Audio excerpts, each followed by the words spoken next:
taking us through the journey of how to be a successful content page writer. So I think I want to hand over the mic to you now. Thank you. No problem, no problem. Well, first of all, you did say a lot.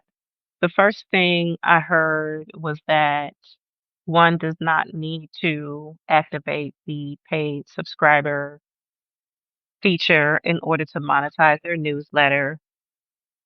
So that's the first thing that I heard that I want to touch on. And then secondly, I heard that one does not need a big audience, or one should not think that they need a big audience in order to monetize it. Did I hear that correctly?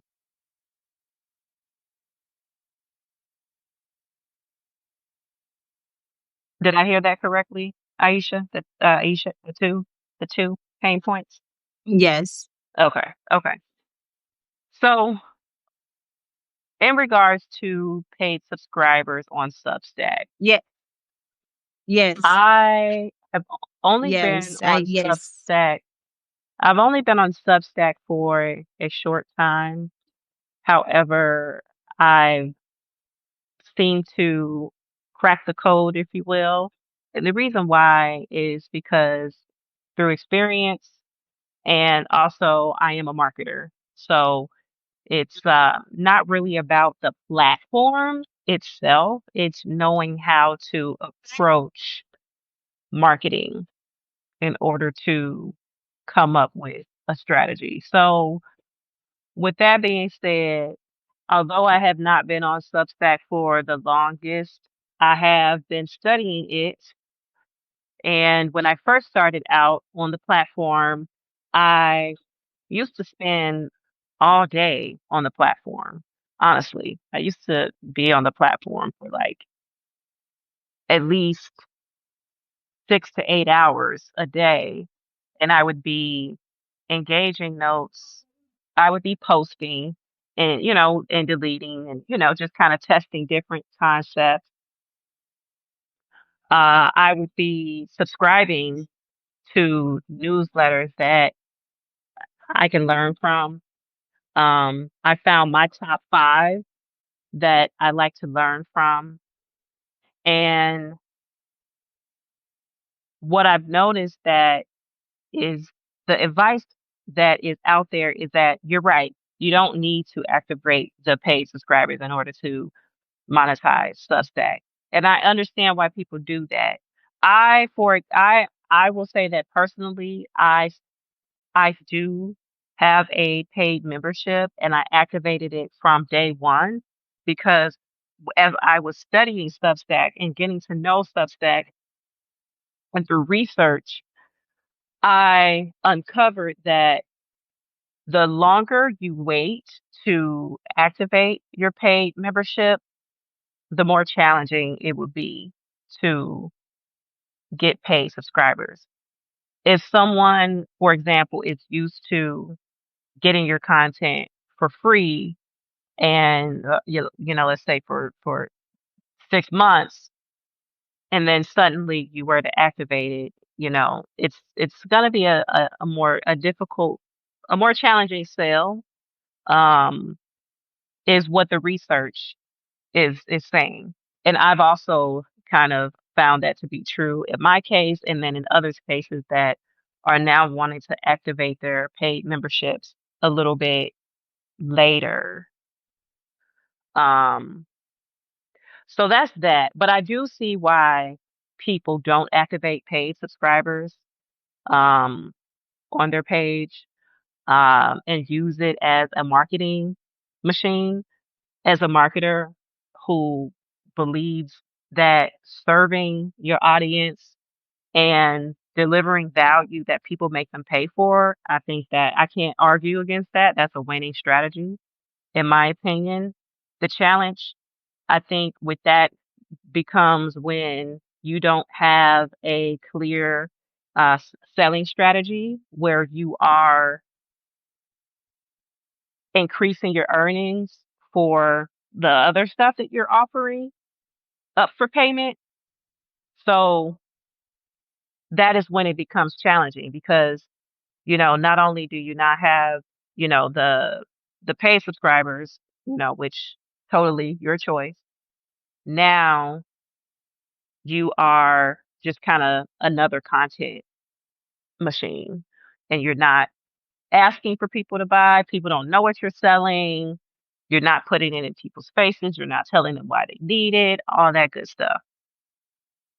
There are a couple of newsletters that I follow. There's one in particular. I don't like to name drop because I don't know if people want that or not, but there is a guy that I follow and I like his newsletter and he doesn't have a paid membership. I know that he has like a resource vault that people can sign up for. He has like a mastermind that is like 250 a month or something like that. And then I see him marketing a lot of like paid programs that are like 8 weeks, 12 weeks, you know, those sort of things. And then also one-on-one coaching, that sort of thing. So I do see that. I will say that for myself, my reasoning behind having a paid membership is because I believe that I am always focused on delivering optimal value for the customer, the audience, right? However, there are frameworks that if I allow to for anybody to grab, that can then cause issues with my intellectual property, with other experts and things like that.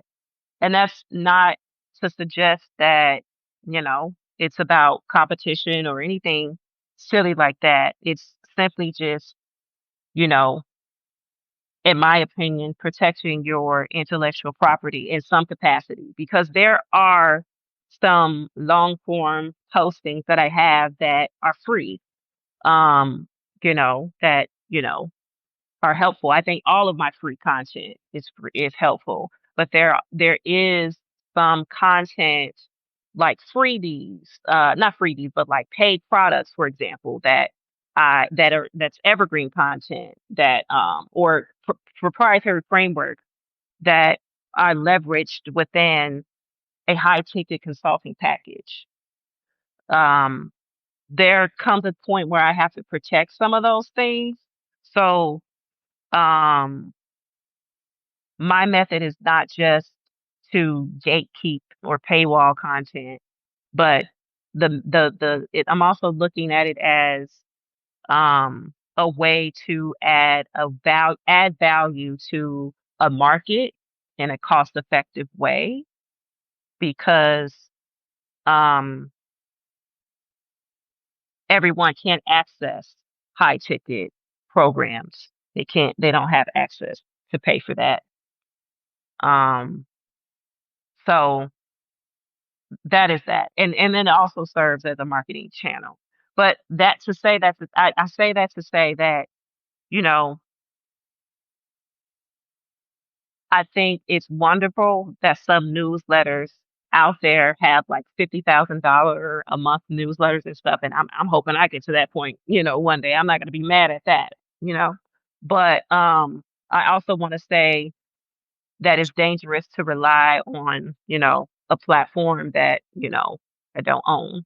Um Yes, I love the passive income. I can, make from it, what have you, but we saw what happened to TikTok. Um, you know, I think we got it back. There's some stuff going on with it still, but that's that. I think it all boils down to having a strategy plan and there being a method to your madness, for lack of better phrasing. Um, In terms of not needing a big audience in order to monetize, I wholeheartedly agree with that. I work with a lot of founders. Um, in the past, as a coach, I worked with a lot of coaches and founders and C-suites, behind the scenes, and particularly with getting their visibility up there on LinkedIn and stuff like that. And I can tell you that it is truly about the way in which you connect with people through your messaging, the psychology behind it, what it is you're teaching about, how accessible that information is, that you're making it to your audience. It's really about that because it takes for someone to discover your post and see like, okay, cutting through all the noise because there's a lot of noise out there. And, there's arguments about whether we can clearly see the noise or not. I know that, a lot of people can. A lot of people are smarter than, what we think. And a lot of people can assess that noise, even though, you know, some people seem like they're getting so much success and stuff. Um, it, it takes for that person to see that they can trust you and that they know that you know what you're talking about. I can even say that I can use this as proof, right? I used to run 3-day LinkedIn challenges on LinkedIn. And I would be working with groups of people who have been posting on LinkedIn for a while to no avail, not getting much results, to people that have posted for the very first time on LinkedIn to market their business, coming over from Instagram or somewhere else. Just by spending those 3 days with them and creating content with them, literally in 3 days, I've seen people close a client, literally get a lead, sell a course, whatever the case is. And these are people that, again, have been posting on LinkedIn for a while and haven't gotten much results, haven't gotten any sales with their old way of messaging and talking to their audience. And then I've seen people that came over from Instagram. They don't have an audience on LinkedIn. But then just by that training in those 3 days and us collaborating together, people are getting real results. Now it's not guaranteed, the whole point of the challenge is that you learn what you need to be doing so you can keep repeating it, you know. So I totally agree with you. You definitely don't need a big audience in order to monetize your expertise. And you want to start with where you're at. I mean, not everyone has enough experience in working with clients. We all got to start somewhere. Not everyone has enough experience in working with enough clients to come up with the number one course that's going to, create this transformation, right? So maybe it's starting out with a course that's gonna, you're gonna build over time, starting with what you have, or maybe it's gonna be starting out with a coaching session or VIP day or something like that, or a coaching bundle, you know? So I believe that with everything, your client is a conversation away. I could even go back to when I worked in sales and account management in corporate. I remember the first time I worked in client acquisitions. I used to be a paralegal. I was gonna be a lawyer, but I decided I didn't want to do that. So I used to be a paralegal. And then I went over to the business side on client acquisitions. Over on client acquisitions, what would happen is when court cases are filed, there would be a docket, public information and marketing. Our marketing team, we would see when people are getting like sued and, different things. And we would send marketing letters and they would call in. And I was on the client acquisitions team where when people would call in, I was responsible for convincing them to um, come in and sign a $20,000 to $50,000 retainer to work with one of our attorneys. And I had so much imposter syndrome. It was just little old me, like, right? And it took literally me just training um, and learning the deck, learning the call script, if you will, and learning how to talk to people and relate to people and keep people on the phone, make people feel comfortable. Literally, do you know how much money I was making that firm? Like at that time, I didn't know what I was doing. Now I know where it's like, man, it's not. It wasn't even the firm that brought them in. It was the conversation with me, right? So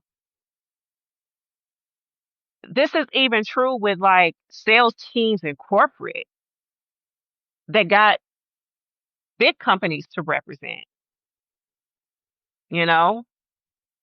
So yeah, you definitely don't need that. It's one conversation away. And that's why some people, I have clients, and I know people personally who um I'm so amazed at how they don't even leverage social media at all, but yet they have really great businesses. Now, I'm not suggesting to not use social media because, I think social media is it's an amplifier, right? Um, and they have these big email lists and different things, um, or connections, or thriving businesses, revenue, whatever, client list, right? From conversations that they're having, you know? Um, I remember when my first year of entrepreneurship, I became an entrepreneur by accident. I started a resume writing agency by accident. In my first year, I was so scared. I had so much imposter syndrome. I did not know what the heck I was doing. All I know is that I had a coach telling me that, hey, you losing your job is a sign that, maybe you should try this full-time entrepreneurship thing. And you know how many people that were telling me that because I don't come from a background where I had 20 years of HR experience and 20 years of hiring experience, that I was not good enough to write resumes. Do you know how many people told me that? You know how many people used to say that, throw shade, all the recruiters, the HR people, and mind you, I come from an adjacent recruiting background. I was on the the sales team, but I collaborated closely with the recruiting team. I knew their processes. We engineered them together. We had to work together for clients to get the talent that they wanted. And I was a good writer and thinker, you know. And guess what? People were saying all of that I wasn't ready enough. I wasn't good enough. And you know how many people who I got jobs? You think I got some good testimonials and a lot of testimonials as a business consultant. Wait till you see from that old website how many testimonials and receipts I had from resume writing and writing resumes and hiring resume writers and having and building an agency because I knew how to think and I knew what companies were looking for and I knew branding. But there's so many people that told me I wasn't, you know, good enough or ready enough. Um, so I hope all these different scenarios. I hope it speaks to someone today, you know, um, that you have just enough. It's a conversation away. Now, Yes, if we want to get into yes, the yes. how and all of that, that's a different story.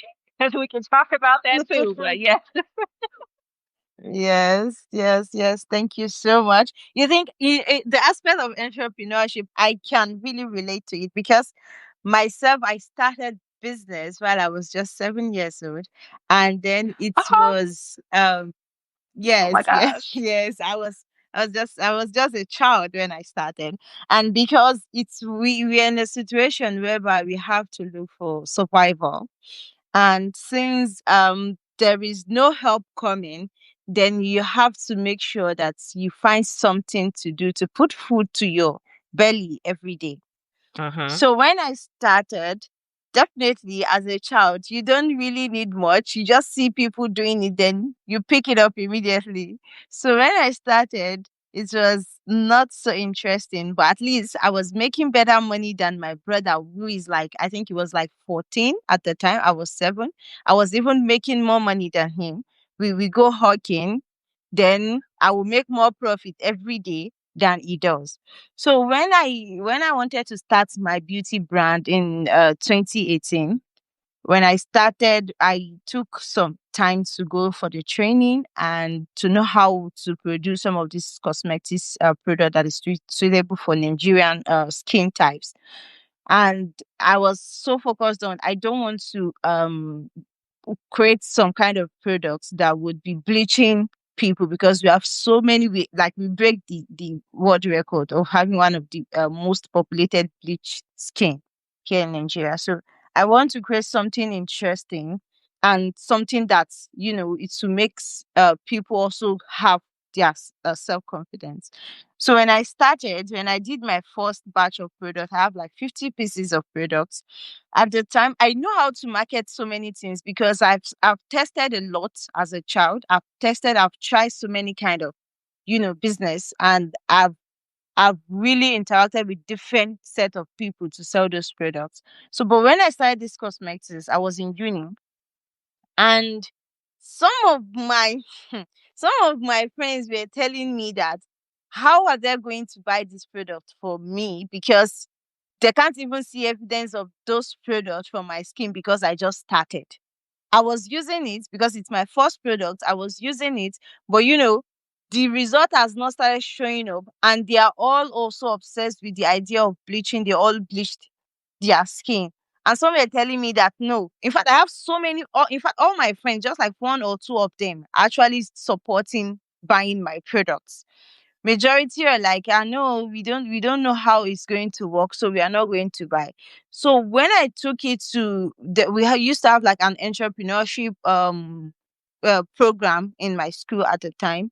So there's this yearly global entrepreneurship event whereby the vice chancellor, all the dignitaries within the states would be present, and then the students who has different products or are running different businesses would be invited to showcase their products and probably talk to like the audience, the dignitaries and the student. It used to be very populated. We used to call it Global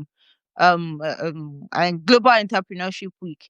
So that day, I wasn't so sure. Then I went to the director in charge. I said, "Sir, I would like to have my products showcased during the Global Entrepreneurship, and the program is just 3 days away." So he told me, "Go and prepare a presentation." That is my first time because I was in 200 level. That is my first. I've never prepared a presentation before. So when he told me, "Go and prepare a presentation and show it to me tomorrow, so if it is okay, then you'll be allowed to pitch on the final day of the Global Entrepreneurship Week." Then I'm like, okay, what is presentation? I went on research. I started writing, like I came up with like I think 7 to 10 pages with the pictures of my product. And on the final day, when I was invited to the stage, in fact, I had to fast because I was so nervous. I've been facing so many crowds, but this is different. So I was so nervous. Then when I was invited to the stage, after I was done pitching my products, Then the vice chancellor, I was coming down from the stage when everybody was applauding me. Then the vice chancellor called me back to take a picture with me, and he bought the product, and all of the dignitaries that were sitting with him also bought that product. Those colleagues of mine that were telling me these products were not good enough, they were the one coming back to say, "How wow, you're not famous now. For you to be part of the global entrepreneurship, blah blah blah." Like, so many things changed within the short period of trying to, like, not minding what they say, either if it is perfect or not. The fact that I have it in mind and I was able to continue with the ability to make sure that this thing works out, then I was able to, like, overcome that situation. Definitely, people will always tell you you're not enough, you're not good enough, and that is just part of the experience you have as a business person. If you're a 9 to 5 person, you just go to work and deal with your boss and some of the company activities. But as a business person, you have to deal with so many shits every day, whereby people will tell you how incompetent and how bad you are. So I really, really, really can relate to that aspect. And that is why I'm like, okay, since that period, I don't even care, because all of those people came back and I don't even care about their opinion on me anymore. Mm-hmm.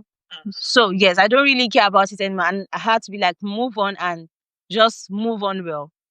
So the aspect of you trying to create something, it's not really easy, because for me to say that I started at that age, at age 7, started doing business, I was there when social media came, when Facebook, when YouTube, like, practically I was there when all of this thing came up.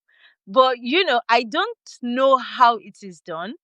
The people around me, they're like, they live in the past.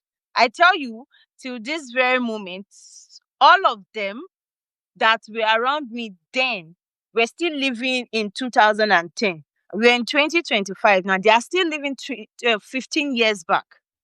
Because tell me how someone, you're not too old, you're not like in your old age or anything, and you are not leveraging technology for anything except for WhatsApp, just WhatsApp and calling. So, and then they made social media, I used to say it very often, they made social media look like something evil, like something that came to kill us. And as someone who doesn't know much, and then the people who are probably, they have gone through like some experience, they have attended uni and they are graduates, and you expected them to enlighten you on what to do and how things should be. And then those people came up and tell you that don't be on social media, don't do anything on social media because it is evil. Mm. So myself, I was, even when I had all this fame in uni, I won the most enterprising students that year. The following year again, I won the most enterprising students during the Global Entrepreneurship Week. I still do not. I have so many customers. In fact, at that time, I have over 1,000 customers buying from me. So the money was coming. I don't have my product. I don't have my product on any social platform. I don't, because I was just focused on the community. And since I was told that social media is bad, and I'm this person that if you tell me something is bad, I don't want to try it. I don't, I don't want to try it, because I don't want to be an example of something bad. I don't want you to like, I don't want to be a victim that they will say, okay, the reason why she's this is because she attempted something like this, but so I don't want to be in that spot, in that corner. So I won't try it at all. And ignorantly, I refuses to even seek for knowledge about what this thing, if actually what they say about it is true or not. So it was after I left uni that people around me, definitely so many of my colleagues were like on social media, but it's not like they are utilizing it, but they know the trends and everything. Then they started telling me, this is what is going on, Aish, you have to do this. I'm like, I don't know, but let me see. Then that is when I started. That was in ending of 2022. That was when I opened my Instagram account. I'm like, let me see how far this social media is going to take me. And then in Mhm. my final year, also, my lecturer was talking about LinkedIn. In fact, it was the one that made me go to LinkedIn and open my first account on LinkedIn. So it's like, okay, LinkedIn is interesting. You can get job opportunities. Like, he himself, he doesn't really know much about it, but he knows that it is like a professional account whereby you can probably get different opportunities there. So, and then he advised us that, okay, since you'll be out of school and you might probably be in a situation whereby you needed an employment, so LinkedIn is a good place to start with. And that is how I started gradually. Then when I'm like, this thing is interesting. There's nothing as what they told us while we were young. So why is it different? Then I started learning, then I realized one key thing. You see someone who is not going to go far in life. Probably they want to remain in one spot, doing one thing every day of their life. They don't want people around them to also move beyond where they are. I Yeah. don't know if you understand what I'm saying. No, I So understand what you're saying. they wanted you to be in that same space. Imagine Yep. someone telling you that because you're a graduate does not mean you will be successful in life. Yeah, unfortunately, you Definitely know. it's true, but it's not in the sense, it's not in the kind of way they positioned it, because they expected that because they don't have this thing, they are not in these places, they are just known in doing within their community alone. They are local, they are like a local champion within their community alone. So they think everybody that comes out of that community should be below them and not above them. So automatically they would tell you things that is not supposed to, because themselves ignorantly they don't use those things, and they know there are chances of you getting through those things and making it well. So for that reason they are going to poison your mind around it. And since that very moment that I realized that life doesn't goes that way. And most of all of them, all of those people were actually wrong. And today I tell you, even though I had just little online presence, some of them saw my content, even though they don't contribute anything online, but they are always like checking what is going on. They saw my content and they were like, ah, Aisha, you're actually doing well. How come you're able to achieve this? Yeah, people don't really buy in until other people Yes. So want it you. is it is I've it is experienced that very, as well. very, very sad. Very, very sad. I when I sat down last year thinking about how I want to build my online presence, I was thinking that if I had knew when all of these things came up, I would have been so famous. Yes, I was there when everything came up, when we started like having online social media thing. To go was there, Facebook came, YouTube, like everything came. I was here. I was like, I know what I was doing. I was already doing business. So why was I not in any of this place? So for me to now say I'm starting over and seeing like people who have little experience coming up and just like doing so well, then you feel so challenged and be like, God, I just have to make this thing work. So that's kind of nervousness. I Yeah. just have to make this thing work. I just have to make this thing work. So I understand so many people are actually in this situation that I told you. In fact, here in Nigeria, we have good people whereby they raise the people coming out of their community well, and they are also doing well. You see so many creators. We have so many creators, but we are too populated, and also we have so many people who don't still know what is still going on. Do you understand? So many people, some people, some of my friends that we finish uni together, all they know is just WhatsApp and scrolling on TikTok, seeing what other creators are doing. That's all.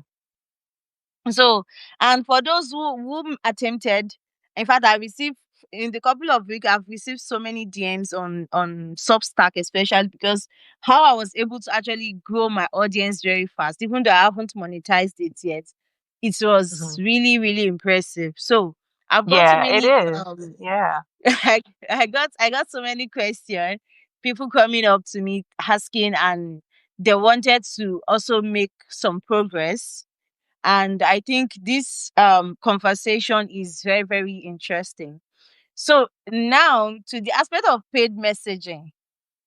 So what do you have to talk us through in the aspect of paid messaging? Last week I mentioned three things, but I didn't really do deep explaining. I mentioned about building of audience, the building of alignment, and building of action right from the beginning. Because if you don't have these three things in check, then when you start building your audience, you will lose probably how to build alignment or how to build action with that audience. Yes. Thank you. I don't understand the question. You said paid messages? Yes, paid messaging. The title is right to be paid. Oh, okay, okay. I got you. Okay, I got confused. Um, yes. So I will say that the best way that I can describe it, because I'm gonna have to, I got about, probably about 5, 10 more minutes. The best way that I can sum that up is that um, I noticed I've been watching. First of all, I've been looking at my data, and my data says that a lot of people like learning about content and messaging. That is my highest performing content, not in terms of like metrics, well, not metrics because these are all metrics, right? But not in terms of like likes. I'm looking at what has turned over the most paid subscribers. And so I think it's something that a lot of people are still wanting to learn. So we'll have to follow up with the conversation because we'll probably need more time to really unpack that. But in terms of like Substack, what I've noticed and adopted for myself, right? Because again, I didn't just come on Substack like just, you know, knowing everything. I did, study it to the best of where I could and just pretty much started testing from there. But um one of the things that I was looking out for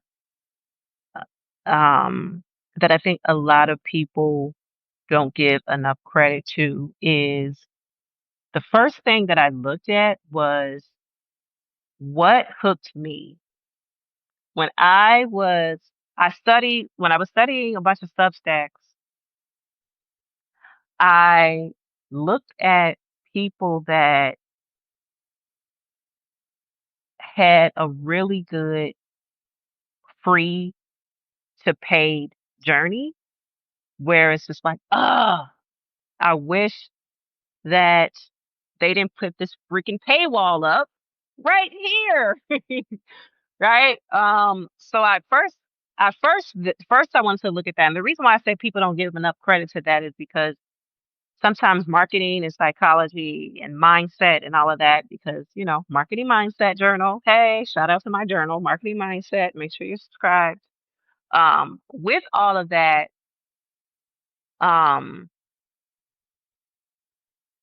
it's really about, well, I guess I can say one of the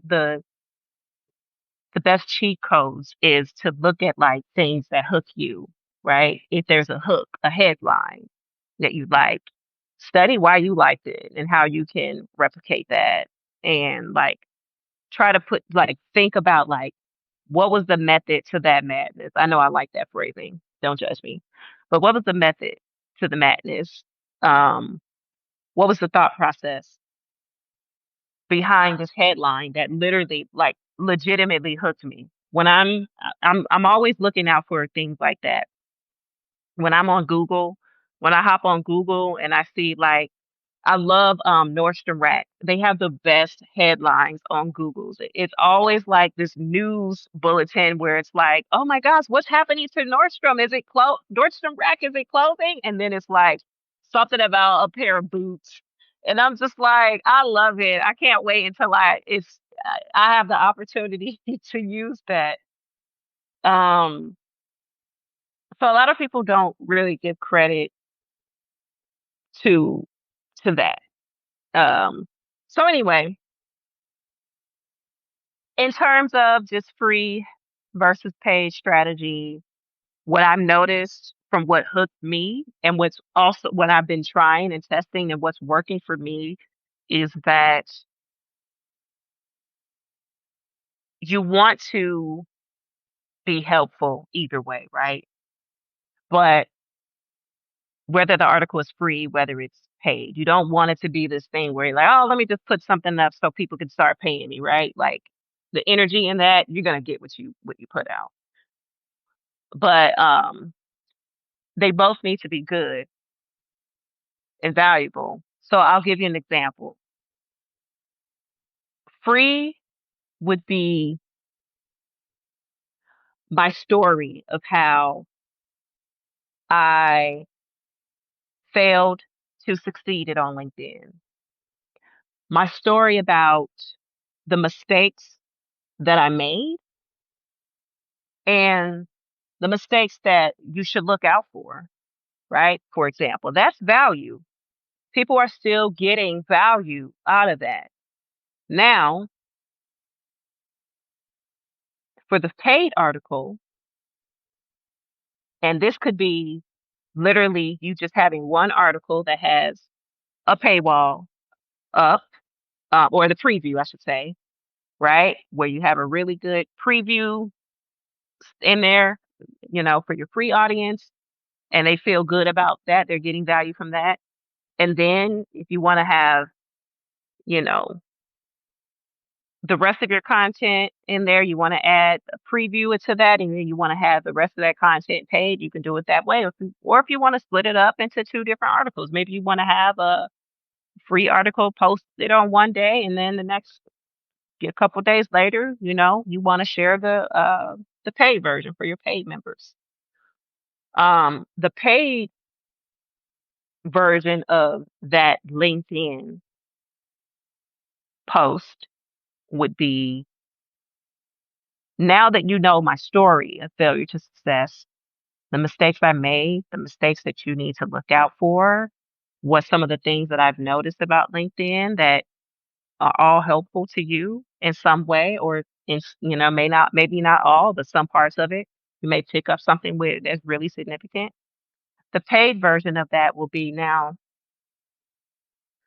the in depth. So if I'm telling you about writing your LinkedIn profile, right? How can I serve you a digital product, if you will, in a newsletter that's really going to make you feel like this is worth paying for?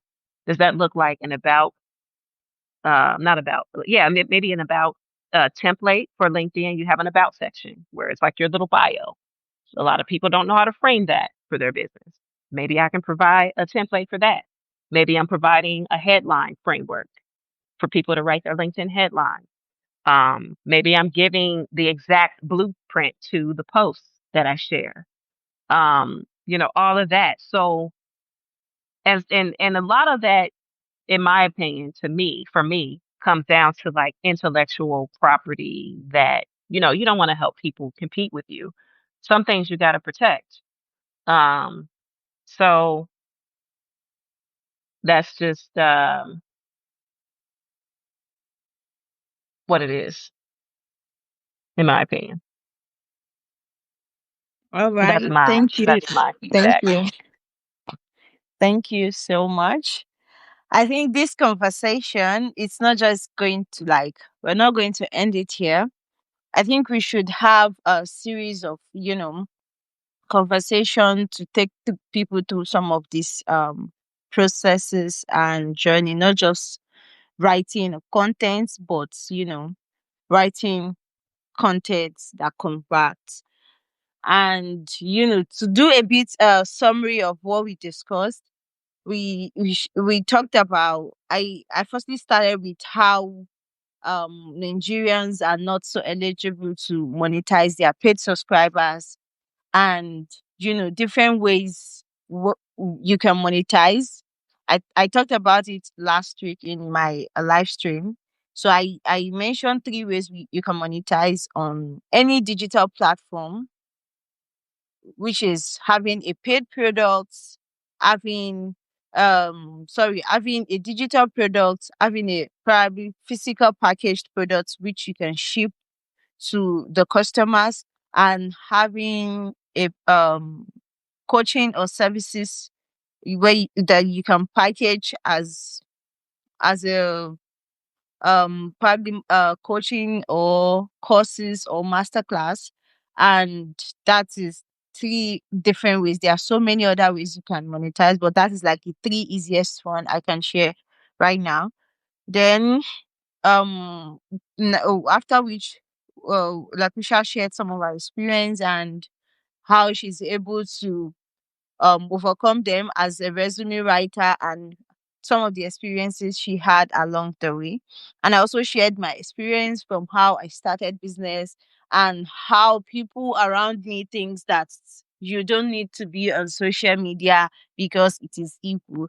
Whereas social media is not just there are the evil parts, but there are more of the good parts than the evil parts. And for your voice to be heard, not just in your community, you need to create an online community of people who don't know you. I think the way the world is going, you will have more truthful online community than our known physical community, because there are so many honest people online. I don't know you, you don't know me, but we can give a good review of her online presence. But some of the people around you in your community will make you feel less of yourself, and instead of you to probably shake off that feelings, I know some people it's not easy to shake off that feelings, you would probably feel less of yourself, or trying to please those same set of people who made you feel less of yourself. So it is a lot, and that is why, I really appreciate this conversation. And thank you so much, Lakrisha, for granting us your presence. So I really, really appreciate it. And I hope everyone here, you've learned one or two things.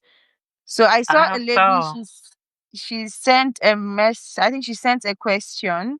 So I think you'll be the one to answer this question because I've been thinking of the answer. So she said, Okay. sorry. But keep in mind, I gotta go soon. I gotta go soon. Okay. So what's the Okay, she said, question? do you think paid versus upload subscription should vary based on what you're teaching?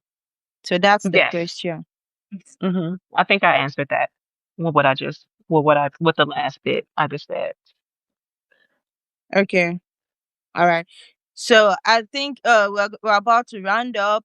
So if you have any question, you have anything you needed help with, you can send a comment to this video. It will be uploaded by tomorrow because I need to do some editing before uploading. So you can drop your question in the comment section. You should subscribe to Master Marketing Mindset and Let's Talk Business so that you can get all the Yes. updates and every other information you needed to probably explore in your career, your content, and every part of life.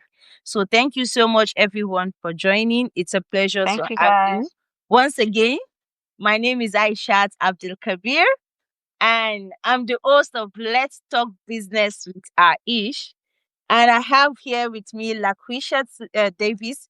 She's the Chief Marketing Officer and she's also a top LinkedIn voice. She is also a Substack paid subscriber. She has paid subscriber on Substack. Like she's so many things. So you should check off our page after this live stream. Check, in fact, stop our Thank page you. because she has a lot of things there. She has a lot of things there. So thank you so much. I think that would be all. So see you next time. Yeah, I'll see you next time, and then we can just wrap up in the DMs and you know um talk about next time and things of that nature. Okay. All right. Take care of yourself. Bye. See ya. Bye, everybody.